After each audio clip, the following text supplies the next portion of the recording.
Sen telefonunu керек? Жоқ, меники. Жакшы экен. Бүгін 7 октябрь 2021 жыл Чүй облысының Панчулов районында Капталарық айылында Алыкул Осмоновтун эстелигине музейине келип таазим этип ару дүйнө адаби клубунун мүчөлөрү келип отурат. Азыр ару дүйнө клубунун мүчөлөрүнө сөз берип коеюн. Сөз сиздерде.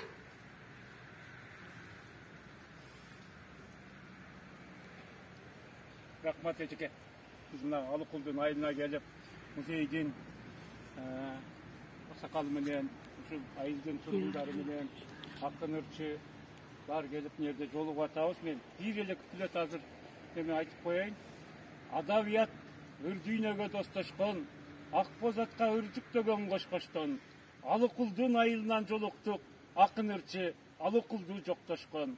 Аруу дүйнө адамдары ардайым, Алыкулдай ырдан жасак окшошкон. Рахмат.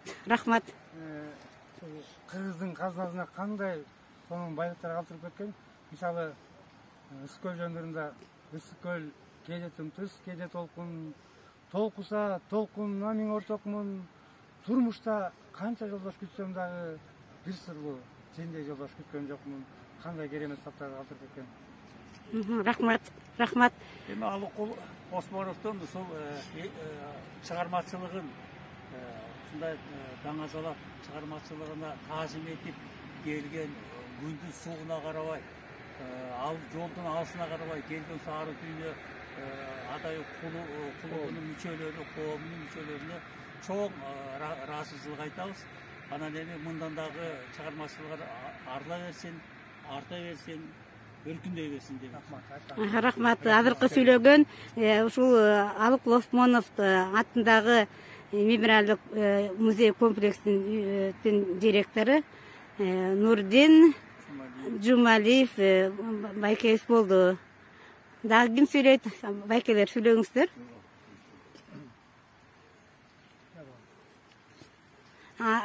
Рахмат. Мына сиздердин бүгүнкү ушул чыгармачылык кечеге келген деги билдирүүңүздөргө чоң ыраазычылык билдирип кетебиз. Чыгармачылык ийгиликтерди каалайбыз.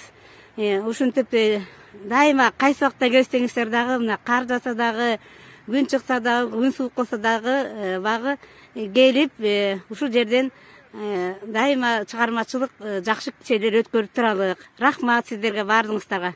7 октябрь 2021 жыл Капталарық айылында Алыкулдун эстелигине мынакей ырым менин махабат аттуу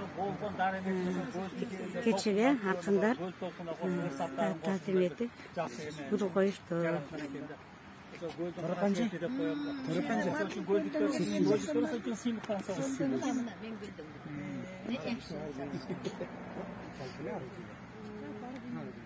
Бул жерде Бишкек ары дүйнө, Чүй ары дүйнө, Талас ары дүйнө жок. Ошондой болуш керек. Аны дошто алыңыз талассаңар да биздики. Жок, Талай көтүрсөң мына бүгүн Алыкул өзүнө каттуу акына. Темай жок. Ошол туулган жеринде айылында ары дүйнө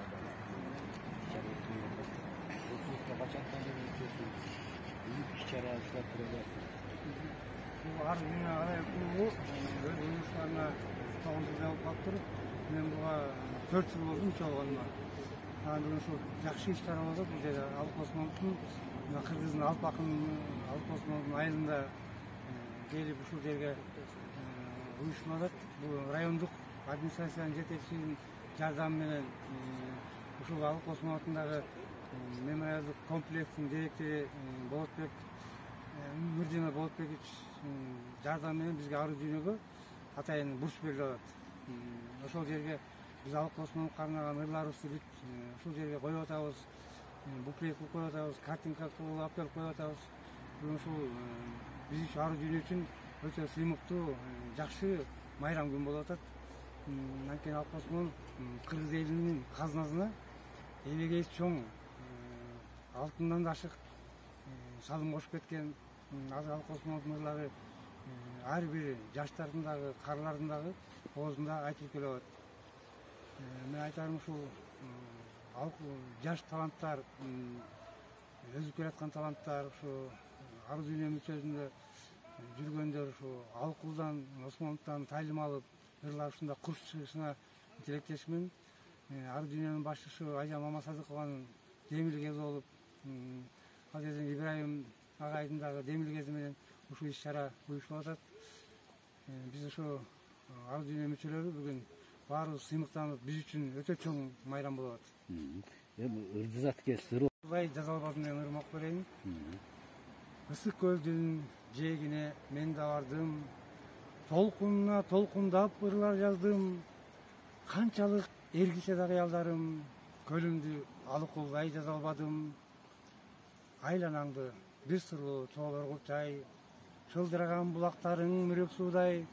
Ата журтум жанымды бере алармын, дартыңды көтөрө албайм Алыкулдай. Махабат жан дүйнөмө бүлүк салып, жетелеп алып барса колдон алып, лирика дайрасынан Алыкулдун турмакмын сүзө албай жээкте калып. Дагы бир.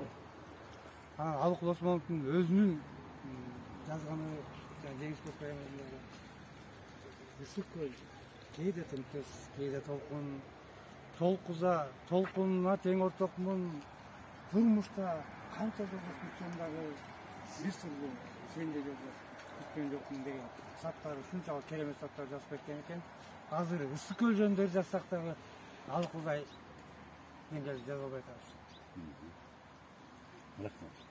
Бетпиби согон бетона. Санкулова. Бетпиби согон бетона. Бетпиби. Бетпиби. Мени карап сүйлөңүз. Ана сүйлөп атып кыймылдабаңыз. Мындай кылып. Бырак болуп калат. Баштаңыз. Мен Асанкулова Бетпиби согон бетона болом. Бүгүнкү ары дүйнө адабий клубунун ырым менин махабат аттуу кечесине чакыруу боюнча Жайыл ата коомунун Темиржан эне аялдар канатынын төрайымы катары чакырылып отурам. Адабий коомдун жетекчилеринин баарына ыраазычылык билдирем. Анткени Кыргыздын алып акыны Алыкул Осмоновду даңаталап каттал айылына келип таазим этип берип отурганы дагы биз үчүн абдан чоң сыйлык. Мен дагы Жайыл айылында Алыкул Осмоновдун музейине дайыма келип турабыз, ачылышына, иш-чараларга. Жылда ушул жерде Ноорус майрамында өтөт. Ошондо да чакыруу болот, коомдон келип турам. Анан мен дагы бир аз бул Алыкул Осмоновдун ырларынын бир кичине болсо да касиетин айтып коеюнчу. Бүгүн анткени акындар ыр жазып атат да, ушул ырлардын баарын тең адам өлсө дагы сөз өлбөйт, ыр өлбөйт да. Анан ошондой эле Алыкул Осмоновдун дагы жазган чыгармалары азыркы учурда өлбөй кайра жанданып ырларына обон чыгарып ырдалып атат, дүйнө жүзүнө таанылып атат. Азыркы учурда жалаң эле китеп менен интернет аркылуу, телевидение аркылуу даңазаланып атат. Касиети мындай: 1995-жылы мен негиз балалуу болгом, Асан Үсөн. Анан Панчулук районунун больницасына реанимацияга жатып калдык. Анан кийин больницада жатканда врачымдын сонун үстүндө Алыкулдун бас күнү деген Жекшембек Турусбековдун жазган жаңы ыр китеби бар. Аны көрүп, анан кечине барып врачтан сурадым, ушул китепти мен окуйт, анан кандемикин берейин десем, сен балдарды карайсыңбы, же китеп окуйсуңбу деп, анан кийин эми берип туруңузчу деп, анан ушу китепти алып, Алыкул Осмоновдун ырларын баарын экөөндү окуп балдарыма. Ал убакта абдан балдарыма чын кыйын болду. Мен ушу түрү калабы, түрү калбайбы деген ушундай бир ой кызалда Алыкул Осмоновдун ырын окуп, ошонун касиетин айтып кетким келип атат да. Эң башкысы анан ошон үчүн акындар жакшы ыр жасалып, ушу ырларыбыз менен адамдын ички дүйнөсү тазарсын, кыргыздын жакшы каада салттарын, ата бабалардын эрликтерин даңазалап, кыргыздын элин даңазалап жүрөлүк. Кыргыз элибизде тынччылык болсун. ден соолукта бололук, баардык жакшылыктардын баардыгыңыздарды каалап кетем. Жана ошондой эле ушу чыгармачылык бириктменин уюштуруп отурган уюштуруучулардын баарына таазим этем.